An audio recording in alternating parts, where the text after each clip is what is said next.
Welcome back to my channel. I'm about to show you how to make a really delicious brunch cocktail. If you're hosting for Easter, this is perfect. If you're hosting for yourself, this is perfect. I mean, talk about ushering in spring. Do you see how stunning this color is? It's beautiful and it tastes even better. It honestly just has a couple of ingredients. It's a blackberry lavender champagne cocktail. That's a mouthful. After one of these, I probably wouldn't be able to say that without, staring, but here we are. Okay, I'm gonna show you how to make this. It's so simple. This is a cocktail that I came up with last summer and I drank it all summer long. It's great if you're hosting Easter brunch or, just wanna sip on something springy. It's delicious because it's got some bubbles. We're gonna make a blackberry lavender syrup. In fact, let's do that first. So here's what you need. A cup of fresh blackberries, you need half a cup of vodka, a third of a cup of maple syrup, and then once we kind of get that simmering and going, then we're gonna add in our lavender and our lemon juice. So let's do this first. To make our syrup, we're gonna get like a little pot over medium-ish heat. We're gonna throw in our blackberries, we're gonna throw in our vodka, and we're gonna throw in our maple syrup. Once our blackberries get soft, we're gonna take the back of our spoon and kind of smush them down. This is gonna also reduce, making a really beautiful syrup. Just kind of gently tossing as these simmer, but you kind of just wanna leave these alone.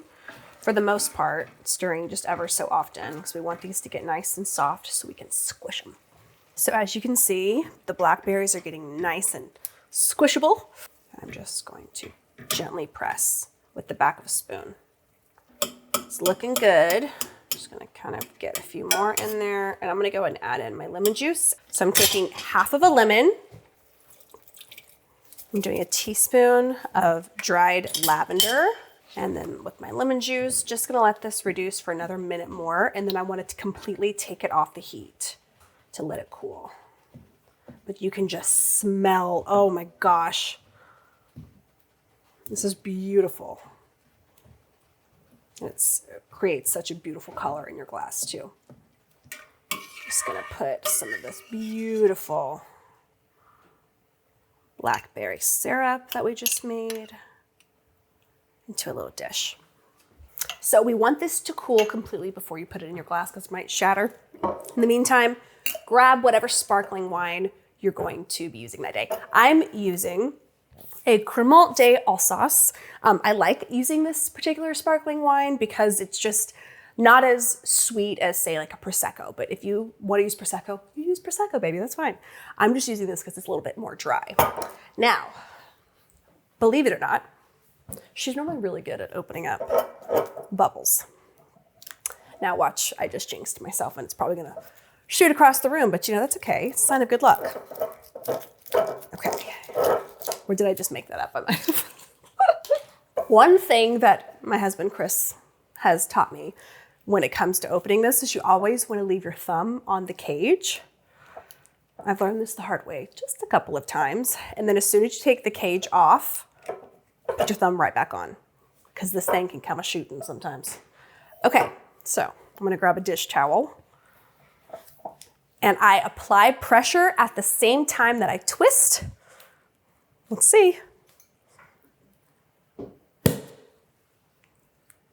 Music to my ears. I need that as a ringtone, honestly. Don't you love that sound? Wow. This is so easy to put together. In fact, the reason why I like making this for like guests, if I'm hosting a brunch, because you can actually make a big batch of this. That entire little pot of our blackberry lavender syrup can be put in the bottom of a punch bowl and just put a bottle of bubbles on top of it. And then it's batched. But I'm just doing 1 glass. Make sure your syrup is cool. But make sure, yeah, it's good up. Okay. Oh my gosh, that tastes so good. Look how stunning this color is. Do you see this? And I love it too because the blackberry is not completely, disintegrated. It looks sort of rustic. I'm putting in about a tablespoon of this syrup. You know what? A little bit more for good measure. This is all you do, you guys. Have you seen anything easier than this? Because I sure haven't. Wow, that never gets old. You will be everybody's favorite host, trust.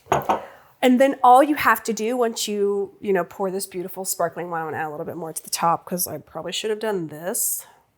That's what Chris does. Okay. Oh my gosh.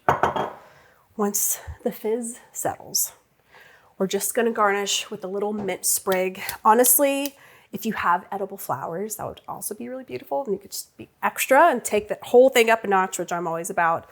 But for today, I'm just garnishing with a little beautiful mint sprig.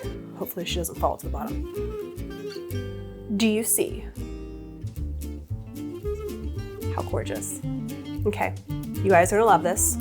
Go make it, tag me, let me know if you liked this video. If you did, leave me a comment, give me a little thumbs up, hit that subscribe button, and cheers. Oh man, add a little bit more. There we go. Now we're good. You guys want one?